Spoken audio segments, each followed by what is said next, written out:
Donc la différence entre être recommandé ou être pistonné, il y a une très importante différence. Être recommandé, c'est surtout quand on parle de networking, mais là on le fait d'une façon qui est, disons, qui est mieux et plus, c'est-à-dire qui est donnée à tout le monde, à la portée de tout le monde. Quand je me mets en relation avec une personne, j'essaie d'interagir et d'échanger avec elle, cette personne pourra m'évaluer. Donc automatiquement, si elle trouve que je suis un profil intéressant pour l'entreprise, elle va me recommander. Mais pistonner, c'est surtout le contact qu'on a qui va nous pistonner a déjà un pouvoir dans l'entreprise.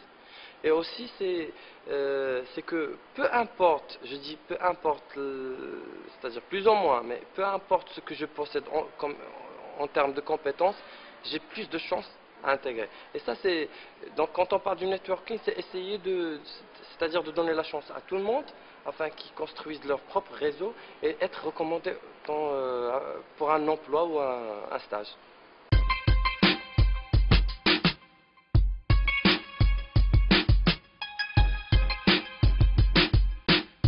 Donc, ce que je peux donner comme conseil aux gens qui veulent faire du networking, c'est d'abord essayer de construire leur propre réseau, que ce soit virtuel ou réel, mais essayer de le faire d'une façon qui soit élégante, c'est-à-dire aller dans des forums, aller dans des conférences, assister à des conférences, à des séminaires, aller là où il y a du monde, faut y aller, c'est-à-dire il faut essayer de décrocher un maximum de cartes visites, mais là le problème qui se pose, c'est que quand on veut aborder ces gens, c'est là où ça pose problème. Comment faire?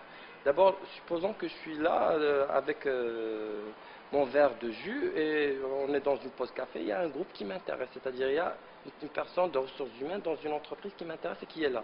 Donc, j'essaie de remarquer si ce groupe il est en visibilité directe avec moi, c'est-à-dire s'il y a au moins une personne qui m'a regardé avec juste un flash, là j'ai une certaine ouverture. Donc je me joigne à eux et je leur demande est-ce que je peux me joindre à vous. Je leur dis pas ah désolé je ne veux pas vous déranger, ça c'est négatif. Donc essayez de positiver les choses.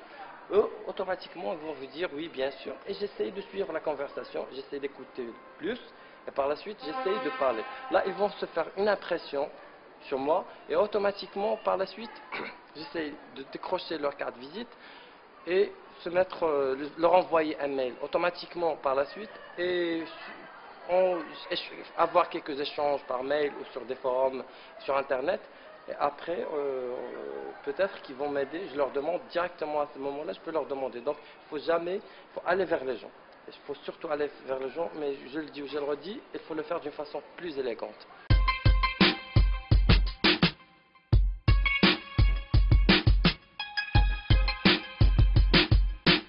Donc, parmi les autres moyens, comme j'ai dit, il y a Internet, mais il y a aussi tout ce qui est contact personnel, c'est-à-dire à travers les événements.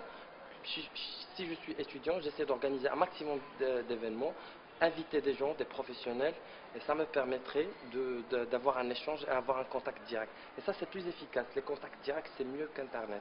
Mais Internet, ça reste notre alternative.